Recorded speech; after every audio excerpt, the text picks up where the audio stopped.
काय मंडळी, कसं चाललंय?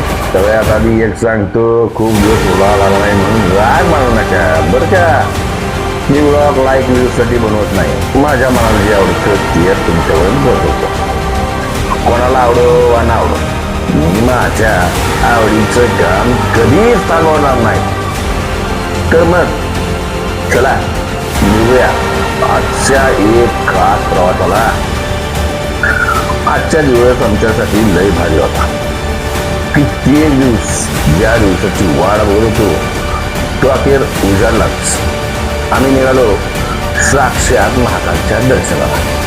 म्हणजे उज्जैन नगरीकडे असं म्हणतात, महाकालची इच्छा असेल तरच त्याच्या भक्ताला दरबारात पाऊल पडत, नाहीतर लाख इच्छा असलं तरी बोलवणी येत नाही. आणि आज वाटतं बाबा महाकालांनी आम्हाला हाक दिली होती. या प्रवासात माझ्यासोबत होते आपले ऋषी, अर्थात आर्यन जर्नी, किरण मोरे उर्फ मामो, आणि पुण्यातून घ्यायचा होता आमचा लय भारी दोस्त MJ, म्हणजेच मधुकर गुरव. सॉरी मधुकर गुरव नाही, मधुकर गोरे. मग काय, गाडीला किक मारली. अहो ती गाडी नाही हो, आमची होती 4 व्हीलर. मग काय, 4 व्हीलरला स्टार्टर मारला.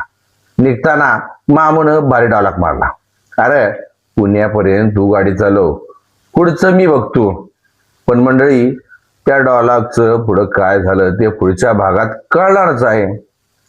पुण्यात पोचलो आणि तिथल्या ट्रॅफिकनं आमचा जीव अक्षरशः हैराण केला.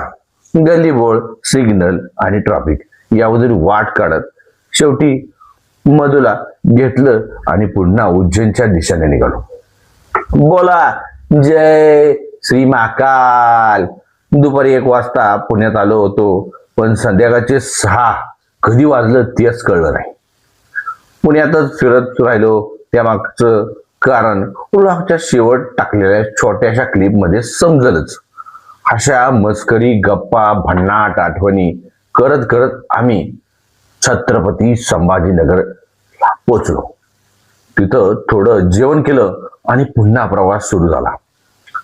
16 तास प्रवास करून डोळे मिटायला लागले होते आणि हो बाबा आमची नुसतं तोंड उघडून जाब्या देत होता. आम्ही जरा झोपायला लागलो की दोन खोट्या काढून सगळ्यांना डिस्टर्ब करत होतो. अशी थोडी मस्ती करत आम्ही उज्जैन जवळपास पोहोचलो. वाटेत खूप मज्जा मस्ती केली ती बघत राहा. तर मंडळी, आजचा प्रवास इथंच थांबूया.